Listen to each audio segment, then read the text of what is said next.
University, got his master course in 71-73, and then PhD at Kyoto University under supervision of Professor Sato. And now he's professor at the Research Institute for Mathematical Sciences at Kyoto University. Professor Miwa is a world-renowned specialist in mathematical physics, algebraic, algebra-geometric methods in mathematical physics, and differential equations. His talk is Algebraic Analysis of Solvable Lattice Models.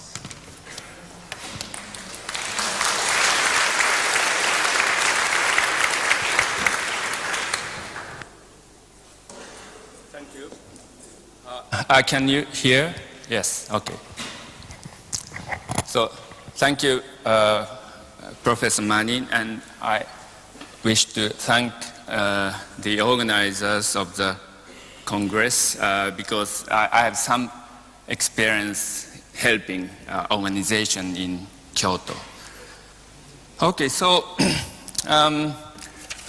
I think I start my talk just reading my abstract. Maybe you haven't read it. So the study of solvable lattice models in statistical mechanics started with the pioneering works by Bethe and Onsager more than 50 years ago. Solvability of the models means that we can compute physical quantities in closed form. Models in statistical mechanics are systems of infinite degrees of freedom. So the basic question was why such systems of infinite degrees of freedom can be solvable. People gradually realized that the infinite dimensional symmetries of the models answer this question. The birth of quantum groups brought an appropriate tool to describe such symmetries and gave a connection between the solvable lattice models and the representation theory. So in this talk, I will explain how to solve solvable models by using the representation theory of the quantum affine algebras.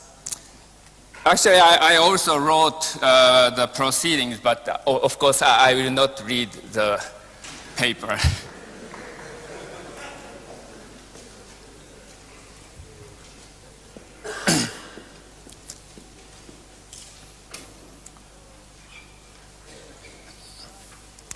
So, as I described in the abstract, what I'm going to explain here is a kind of method of representation theory, which is symmetry, in solvable lattice models.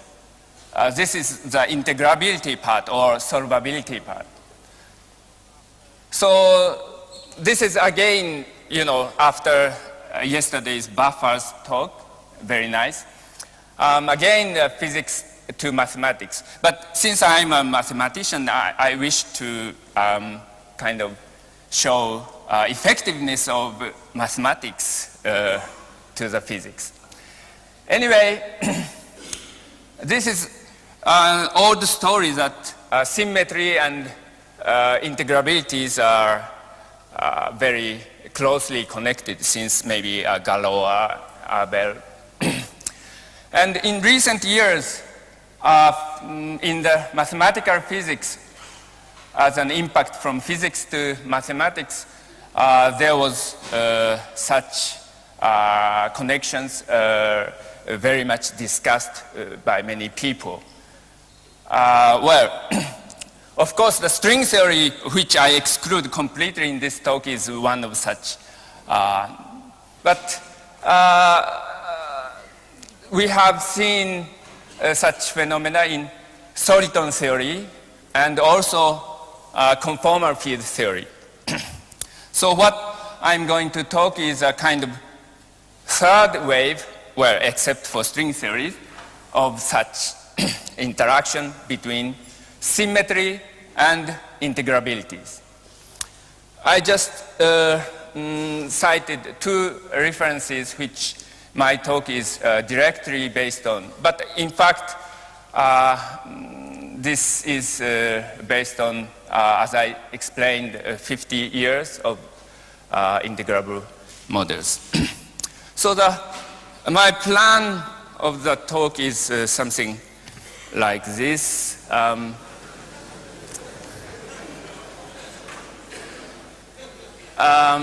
Well, so if I start to explain about this, I will finish my all time, I'm afraid. So I just put it there, and okay.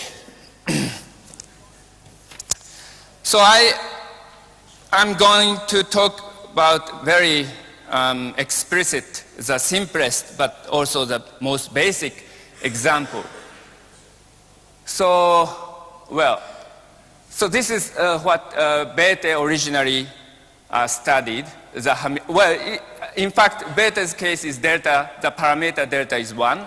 Anyway, let us consider the Hamiltonian H, which is kind of interaction between the nearest neighbor k plus 1, and it is given by such matrices. Pauli matrices, sigma x, sigma y, and sigma z.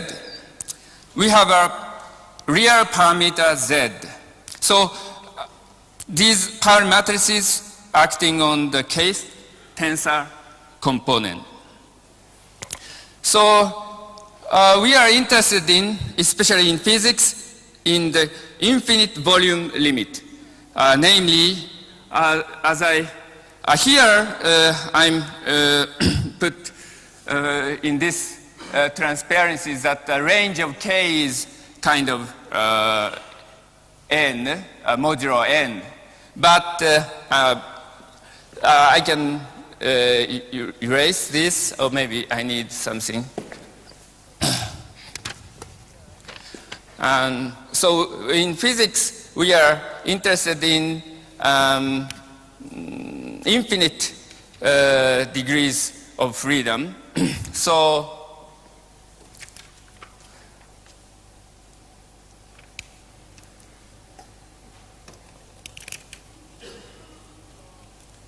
is it okay? Yes.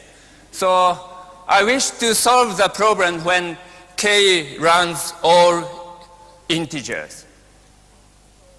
So this is called infinite volume limit.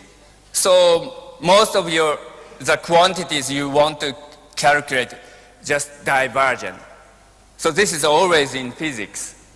So the definition of this infinite tensor product is obscure, at least from mathematicians. Physicists that don't care, but. And H, the Hamiltonian, is also not well defined. So what I'm going to do is to give some precise meaning of this infinite tensor product or the Hamiltonian acting on it by the language, using the language of representation theory. So this is what I'm going to do, and this is what I mean, the difference between physics and mathematics and its interaction.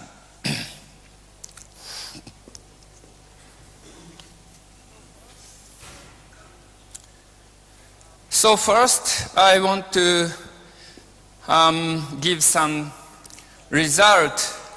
Actually, these are, obtained by solving the system first. So these are first obtained by the so-called Bethe-Ansatz method, namely starting from finite n and do some work, and then you take the limit n goes to infinity.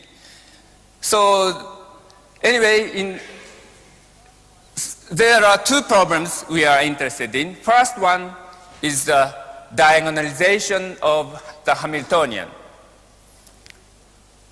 So the result in the infinite volume limit is something like this. So you have the lowest eigenvalue and the corresponding state, which is called vacuum state.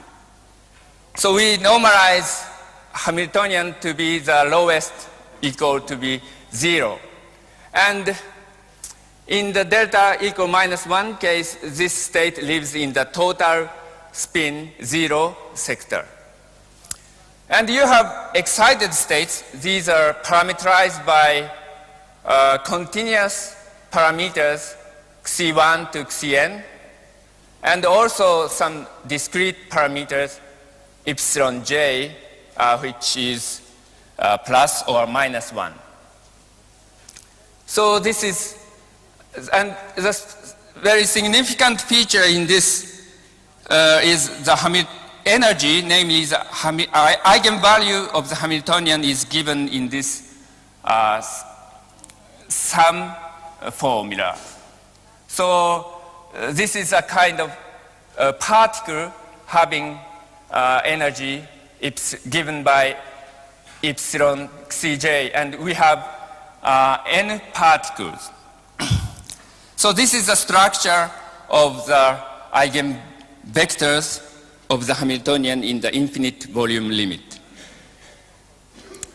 The second result is the so-called correlation functions. So you want to calculate matrix element, for example, the matrix element of the Pauli operator sigma z living at the 0th tensor component, and to calculate the matrix element between the vacuum state, which is somehow calculated in the diagonalization procedure. So this is the Baxter's result. We change the parameter delta to q. Q is now between, so this result is in the sector, in the regime delta less than -1, and namely q is between -1 and 0. And then in terms of this q, the one-point correlation function has very nice formula as an infinite product. So these two results are obtained by Bethe-Ansatz method. But what I'm going to explain is to obtain these results directly in the infinite volume limit. So before starting, I have just a few remarks about the parameter delta. Or so if you consider the infinite volume limit, the theory is very sensitive to the value of the parameters. So so in the finite limit, the Hamiltonian is anyway, it's just a finite matrices. So nothing, no singularities occurs. So everything is, you can analytically continue and things like that. But in the infinite volume limit, you cannot expect such a nice, such simple thing. For example, in this Baxter's result, you have kind of essential singularities when delta approaches to -1, namely q approaches to absolute value 1. So this is exactly the effect of the infinite volume limit. So you must be careful in which regime of the parameter you are working. In this model, there are three regimes, delta less than -1, between -1 and 1, and greater than 1. And the difference are the following. So if you consider the vacuum state, the lowest energy state, the total z spin component, the sum of sigma zj, this is 0 in the first two regimes. But in the third regime, this is just divergent.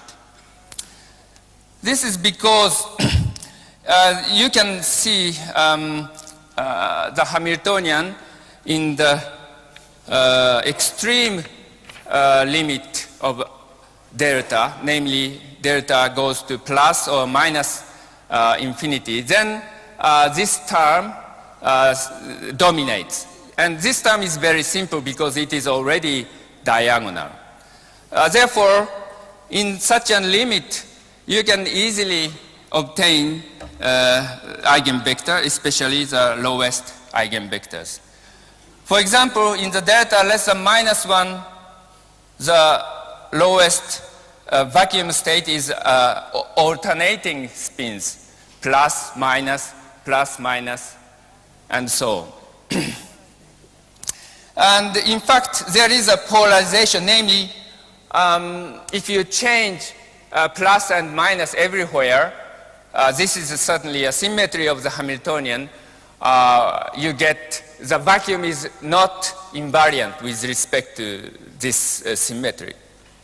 And the same thing happens in the third regime, delta greater than 1, but here the vacuum state is all plus or all minus. Therefore, you can immediately see the total spin is plus 1, and so on. So this is just divergent, or minus 1, also divergent. So in this talk, I restrict to delta less than minus 1 case, where we can very nicely apply the representation theory. Actually, the third case is not very interesting, and the second case is very interesting case, but you need a little bit different treatment. So I restrict to the case delta less than minus 1. In this regime, you can recognize there are 4 different sectors. I mean, if you want in the extreme limit some vector whose eigenvalue is finite above the vacuum, you can only have finite disturbance from the vacuum state. Namely, in the right limit or left limit, you must have plus, minus, and so on. So as I said, there are 2 choices of plus or minus in the left and right. So therefore, you have 2 times 2, 4 choices of such sector, say. So we have, in fact, 2 vacuums belonging to F00 sector and F11 sector. So this is already kind of infinite volume limit effect, but in the extreme limit of delta. But for finite case, at least delta less than minus 1, such structure, namely there are 4 sectors, this structure survives.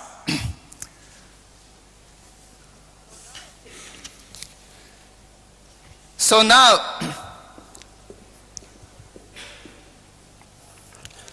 I'm going to discuss symmetry.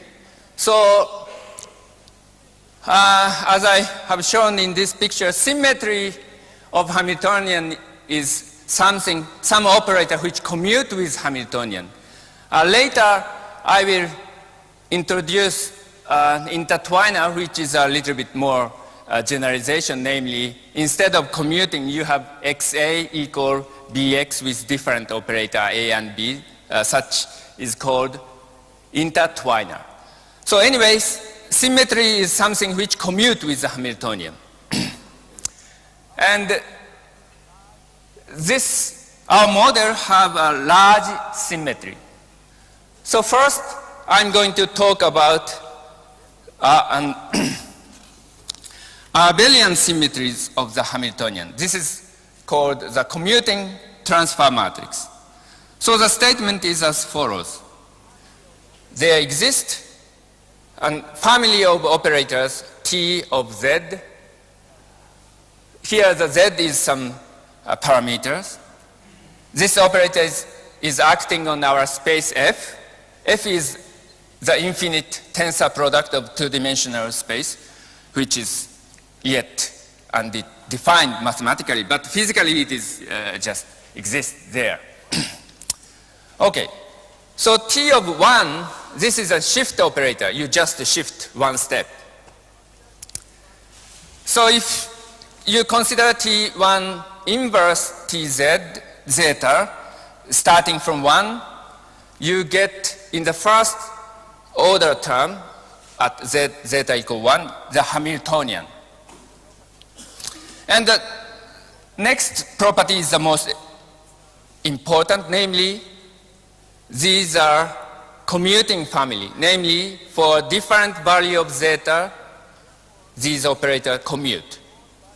Therefore, all values, for all values, this operator commute with the Hamiltonian especially. So the reason of good point of such commuting or abelian symmetry is that you can diagonalize simultaneously. You just diagonalize not only one operator H, but you want to diagonalize all these family of operators at the same time. And this is very important because so at finite n, anyway, your matrix is a finite matrix, so the degeneracy of the eigenvalue is finite. But in the infinite volumes, many eigenvalues accumulate to the same thing, and actually you have a continuum spectrum, and this continuum spectrum has a lot of degeneracy. If you only consider Hamiltonian, but if you simultaneously diagonalize all these commuting operators, there is a good chance that you have finite degeneracy. And in fact, this is what happened in this model. So this is, so if you have finite degeneracy, somehow you have a hope to diagonalize it, because this is finite degrees of freedom problem, not infinite degrees of freedom. So now I explain why such commuting family can exist. So this is so-called R matrix and Yang-Baxter equations. So the construction of transfer matrix is something like this. So transfer matrix is acting on the infinite tensor product of two-dimensional space, two infinite product of the two-dimensional space. I put epsilon k's and epsilon k primes. And this matrix element is given by the sum over another infinite set of indices tau k plus minus, of sum of product over all k of some integer, some quantity called R matrix. So R has indices tau k plus 1, epsilon k, tau k, epsilon k prime. So graphically, I can write in this way, namely, one cross means R matrix. So you have infinitely many R matrices, and taking the product and summing over all these taus, which I have shown by a red dot. So R matrix is something acting on the two-dimensional times two-dimensional space. This is 4x4 matrices, and it satisfies the Yang-Baxter equation, which is given here. So I don't explain. This is a simple exercise that if R matrix satisfies Yang-Baxter equation, and if you construct transfer matrix in this way, the transfer matrix commute for different value of the parameter. This is a very simple, famous exercise. So now the question is this necessary for our purpose? And in fact, I want to say in our model, we have more symmetries, which is non-abelian. So if delta is 1 in our model, even for finite n, our model is obviously SL2 symmetric. So certainly there is some non-abelian symmetry, but this is too small. This is just a three-dimensional Lie algebra. This is too small to do something by this. However, if you consider the delta less than -1, and especially if you consider the infinite volume limit. So infinite, as I said, infinite volume limit, you have more degeneracy. But more degeneracy means more symmetry. So in the infinite volume limit, symmetry becomes bigger. But also to treat delta less than -1 case, you must kind of deform this SL2 symmetry, because delta not 1, it is no more SL2 symmetric. So this deformation is given by the quantum group. So the SL2 symmetry is just X is any Lie algebra SL2 element, and then X acts on K, and you take all the summation for the tensor component. This is SL2 symmetry.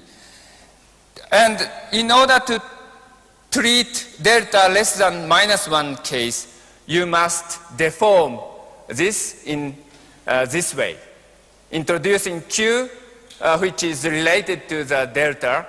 And so this central term is SL2, but the left and the right must be deformed appropriately by such. So if Q equal 1 or Q equal 1, this is nothing but the SL2 symmetry. But still, this is too small. I just deformed 3 elements into 3 elements. But you can immediately see if you switch the left and right in this way, because a Hamiltonian is symmetric. So if you have such symmetry, you have also such symmetries. So you have 3 more generators. And in fact, these 6 generators generate infinite dimensional symmetry. So this is why we have infinite dimensional symmetries in this model. Of course, my reasoning is, using such infinite tensor product and things like that is very heuristic. But nevertheless, here is a motivation or hope to get something really to be explained by representation theory. So now I must give some elements from quantum group theory. Namely, I give here kind of UQ affine SL2 minimum. Minimum, I mean, to go further to explain. So this algebra is associative algebra generated by 6 elements, say EI, FI, TI, which is Q to HI. So the most important thing is there is a co-product. This is an algebra map from, say, U to U tensor U. So this is very unfortunate, but this is a conflict of the notation. Delta as a parameter and delta as a co-product, but no way. Okay, so the meaning of this co-product is if you have representation of our algebra U, V1 and V2, then the tensor product V1, tensor V2, there is also an U action. So the specialty of the affine case is that there is a so-called scaling automorphism of the algebra. Namely, if you consider the tensor product of the algebra with Laurent polynomial ring zeta, zeta inverse, there is an automorphism which sends the generators EI to zeta times EI and FI to zeta inverse times FI and TI unchanged. So since I didn't write the relations of the generators, this is meaningless. But anyway, this is important point. We have such an automorphism in the case of affine quantum algebra or quantum affine algebra. Namely, if you have some representation, say V of the algebra, you can immediately construct a representation of on V tensor this Laurent polynomial by using this scaling automorphism. So maybe you can take zeta to some fixed complex numbers, and this is from V, you can construct some other representations, V sub zeta. But here I want to say this zeta is a kind of auxiliary parameter. So this is the quantum affine algebra minimum. Now I want to explain about R matrices, R matrix as intertwiner. So as I explained, intertwiner is almost a symmetry, but which intertwine A and B. So in our situation, it intertwines two different representations of the algebra. So suppose I consider the two-dimensional representation with the parameter zeta 1 and also the two-dimensional representation with the parameter zeta 2. The two-dimensional representation is given simply, this is undeformed in fact. But after introducing zeta 1 and zeta 2, these are deformed. And there are two possible ways of defining the tensor product using the coproduct, acting the first component, left component to the first, and the right component to the second or opposite. And the R matrix is just the intertwiner of these two different but isomorphic representations.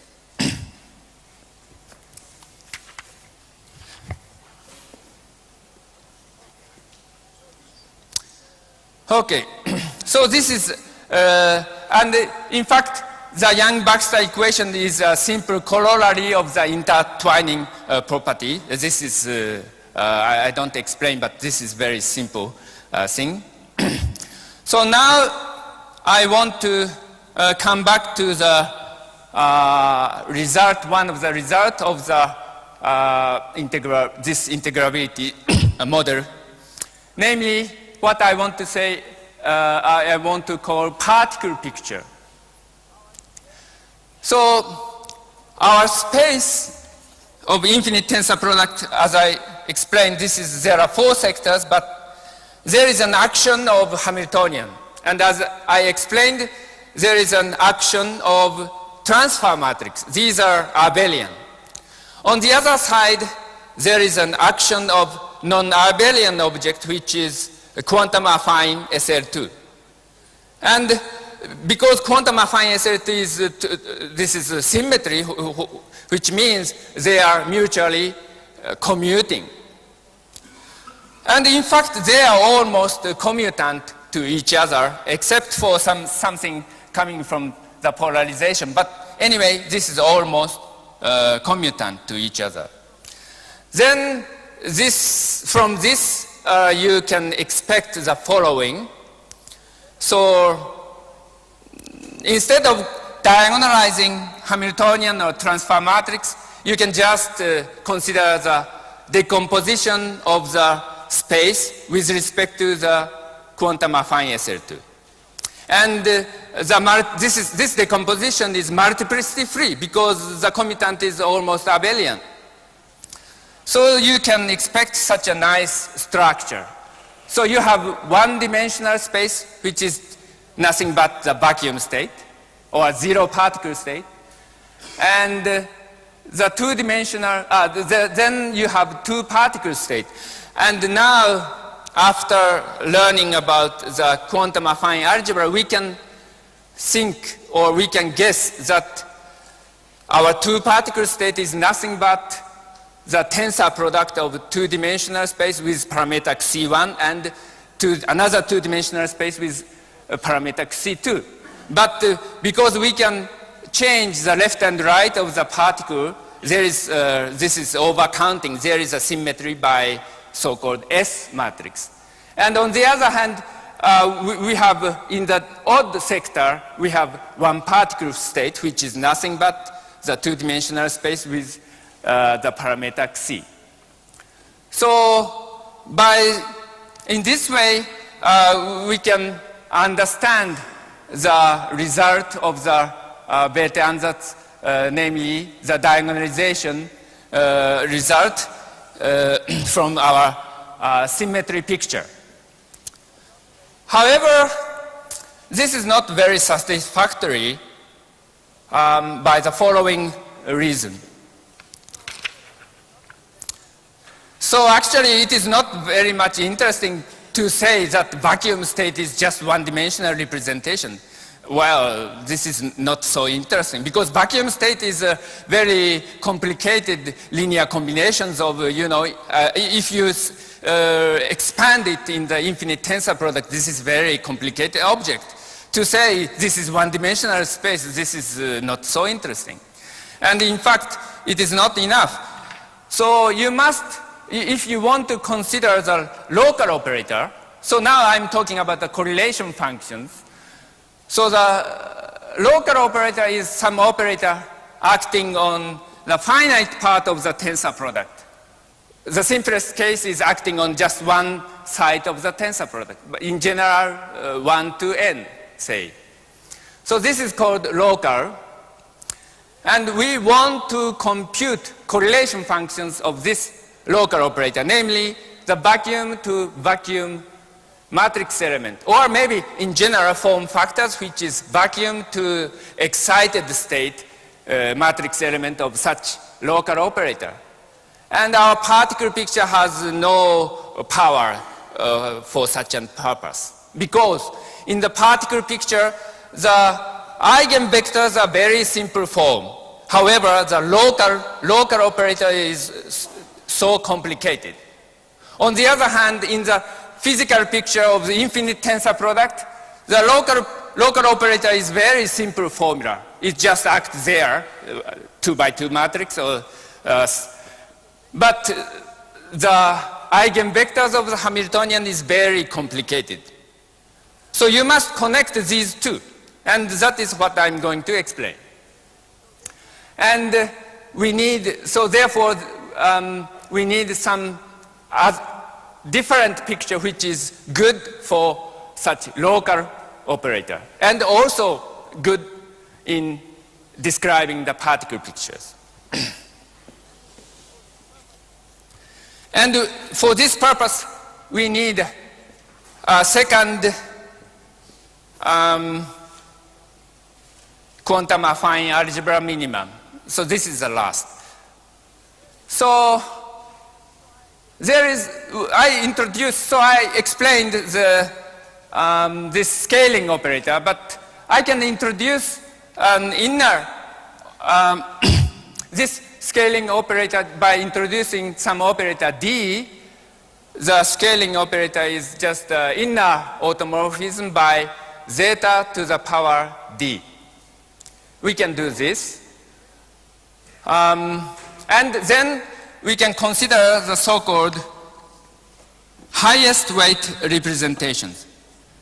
This is graded by the degree operator D from 0 to infinity. So H sub D is degree D part of the representation space.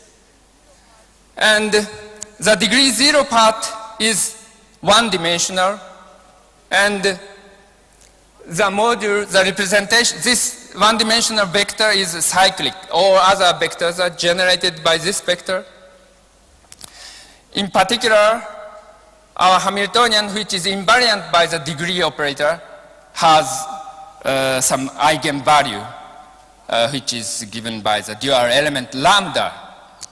Hi V0 equal lambda Hi times V0.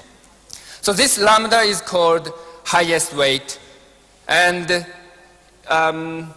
if you consider the irreducible representation of such structure, it is called the highest weight irreducible representation with highest weight lambda. So this is infinite dimensional space with very nice structure.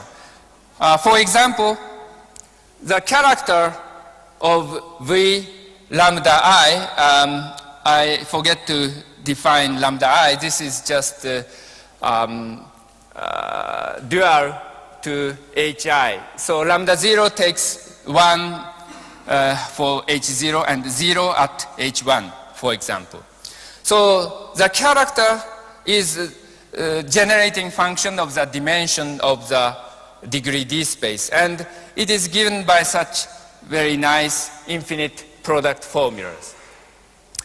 Okay, so this is what we need in the further discussion, and I will give immediately the local picture. So this is the answer. So the idea is instead of considering the infinite tensor product in both directions, to just consider one half of it, the infinite tensor product is a kind of semi-infinite tensor product. And the statement is, we can identify this with, of course, some boundary condition, plus minus, or minus, plus. So there are actually two sectors. And we can identify this space with the level 1 highest weight representation with highest weight lambda 0 or lambda 1. So after this, we can immediately say that the infinite tensor product in the both direction is nothing but the highest weight representation tensor, its dual, the lowest weight representations. Or you can say this is a homomorphism, the space of home from one space to the other. So in this way, we can give a mathematical or representation theory picture to the space of infinite or semi-infinite tensor product. I'm going to explain why we can reach such a picture gradually, but anyway, this is the result. And the second result is about the transfer matrix. So the transfer matrix, which I defined before, is acting on the infinite product in the both directions. So the same idea is just to consider the transfer matrix acting on just one half. And remember that transfer matrix is constructed from R matrix, which is intertwiner of the two-dimensional representation. So R matrix intertwines the tensor product. So the natural guess is this is again half transfer matrix is again some kind of intertwiner. And this must act on the semi-infinite tensor product to another semi-infinite product. However, there is one more thing, namely, if you cut the transfer matrix at the middle, you have there some indices, epsilon, say. So this operator depends on epsilon plus or minus and acting from semi-infinite tensor product to another semi-infinite tensor product. So the natural guess is it is an intertwiner from one of the highest weight representation to the tensor product of the other highest weight representation times just two-dimensional space with the parameter zeta. Zeta corresponds to the parameter in the R matrix, which is the parameter in the half transfer matrix. So this is the answer. I said the semi-infinite tensor product is just the highest weight representation, and half transfer matrix is just an intertwiner. Okay, so now let me explain why we can come to such a conclusion. And this is how we can read Baxter's book.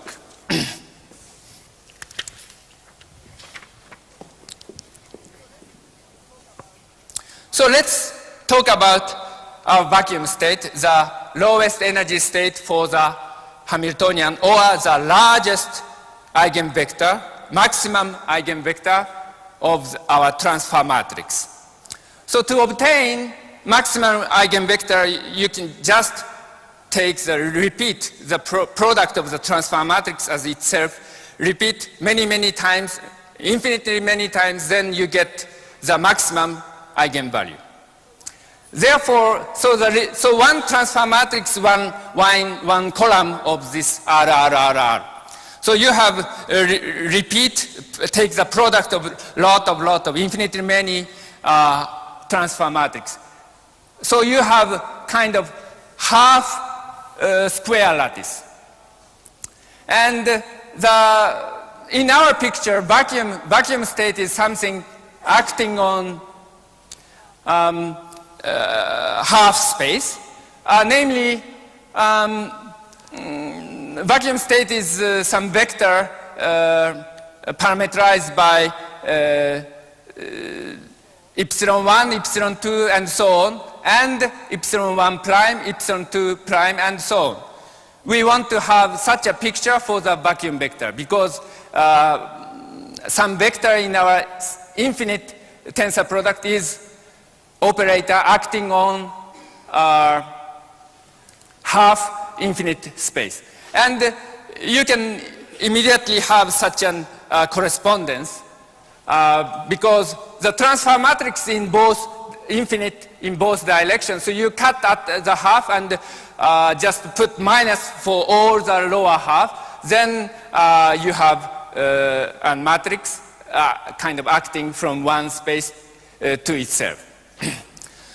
So you can consider this as a product of two operators, A of zeta and B of zeta. Well, I think I use kind of Russian way of product, A times B or B times A. But anyway, A is a matrix acting on the half space, and then B, which is acting on the second space. Okay? So this is very heuristic way how to obtain the maximum eigenvectors.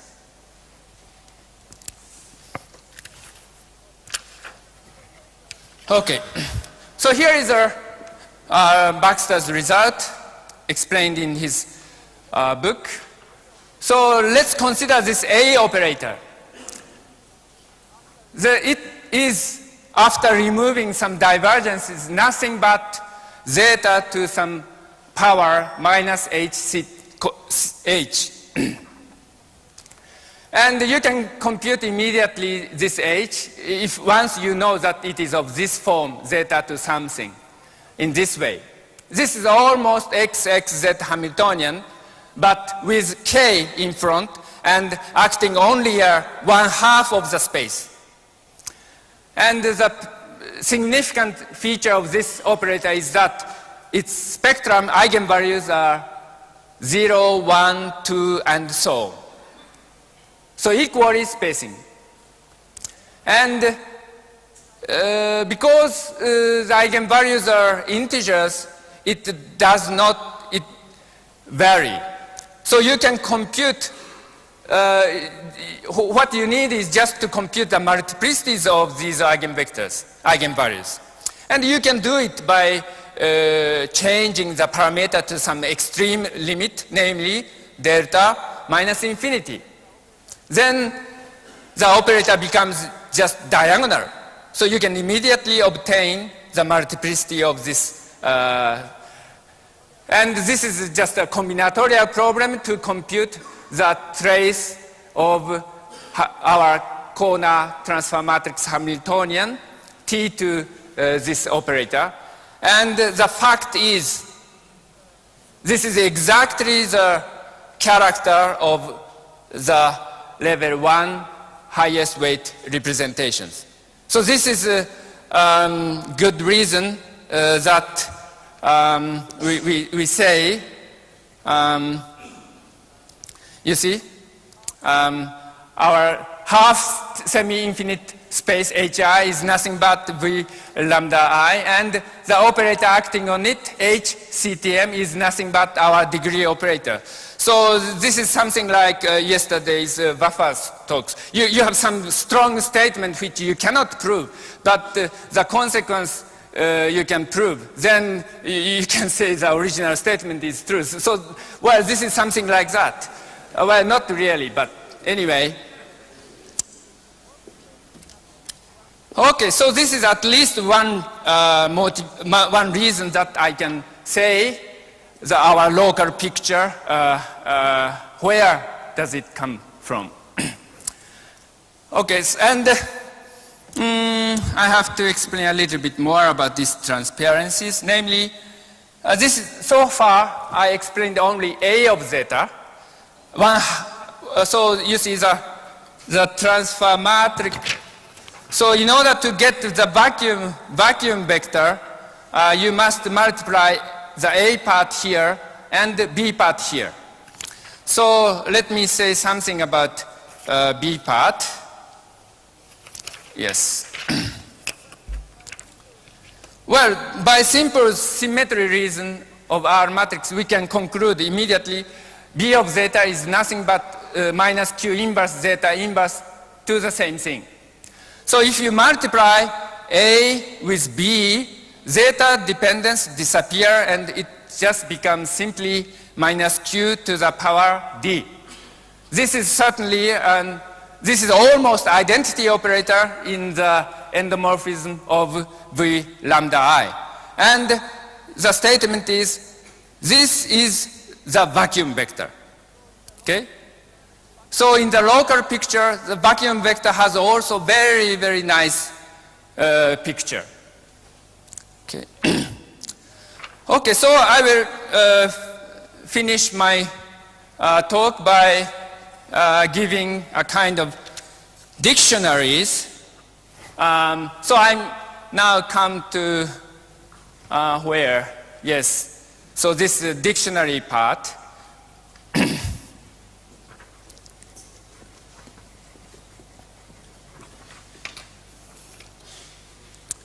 Oops, yes, this one. So we have physics part, which is very easy to understand at least what it means, just C2, tensor C2, and so on. But because of infinite degrees of freedom, mathematicians never understand what it is. So we must give some dictionary for mathematicians. This is it. So the semi-infinite tensor product, this is nothing but the, well, direct sum of two level 1 highest weight irreducible representation of quantum affine algebra. Well, for physicists, this dictionary is awful. You must know about quantum affine algebra and things like that. But nevertheless, this is the dictionary. So immediately we know the infinite product in both directions is nothing but the endomorphism of the space H. For example, the Hilbert inner product this is very simple. F and G, so in the physics side, F and G is some very complicated vector in this infinite tensor product. Mathematical side, F and G is some linear operator acting from H to H. The inner product is nothing but trace over H of the product of F and G, nothing else. The vacuum vector, which is the lowest energy state, is just minus Q to the power D. D is a degree operator. So this is just count the degree of the highest weight representations. And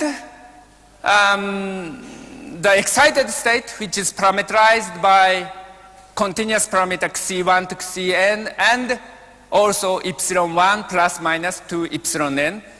This is obtained just the composition of the vacuum, which is minus Q to D, with another kind of operators, which is actually intertwiner from C2 with parameter C times H to H.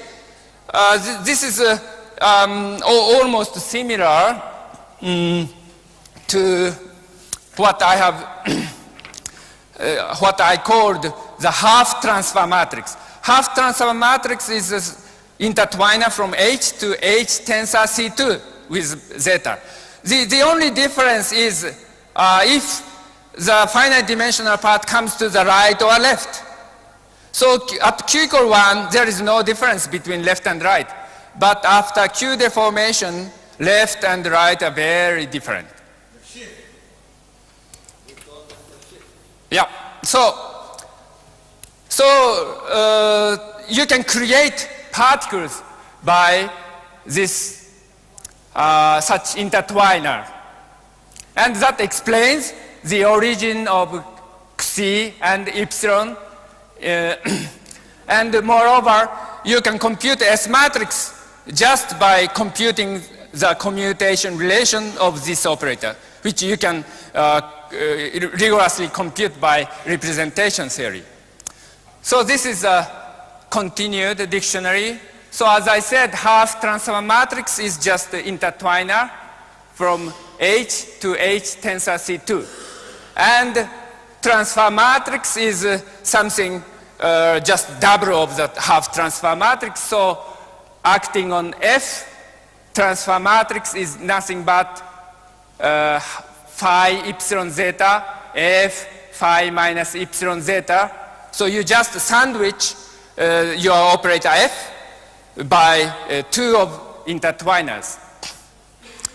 And actually, in this picture, you can immediately compute one particle excitation, the excitation energy tau of the transfer matrix by just from the commutation relation between one type of the intertwiner with the second type of the intertwiner. Well, I'm not going to explain, but so you can, so all the computations becomes just something in the representation theory. So are the local operators. Local operators are something acting on the first, second, and so on to nth tensor component. So the matrix element E of epsilon, matrix unit E epsilon 1, epsilon prime, and so on, has a very simple formula in terms of the intertwiner of the first kind. So this is because so you want to compute something acting on the finite part of the lattice, and you can create it by half transfer matrix, because half transfer matrix have the component at the end. So this, you can make something there. And actually, the local operator has this simple formula. Therefore, in most generally, the form factor has this simple form, namely, you can compute just taking trace of the Hamiltonian with Q to 2D, which comes from the vacuum vector, and lot of first and second type of intertwiners. So this is completely well-defined mathematical object, which represent the physical quantity, which is correlation functions and local correlation functions and form factors. So I think I tried to, well, if I had time, I could have discussed something like this, but in fact you can read it in my proceeding paper. It is almost such discussions, not the details what I explained here. So you can continue to my proceeding paper for discussion. So thank you very much.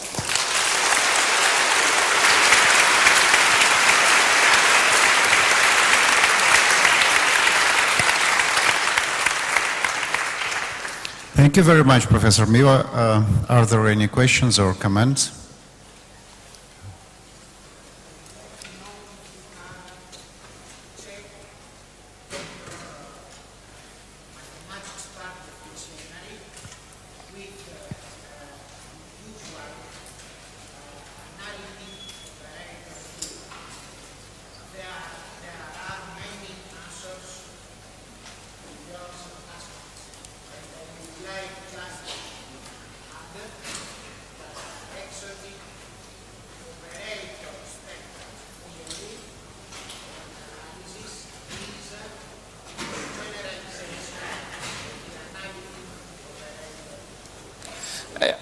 Actually, this is my first discussion.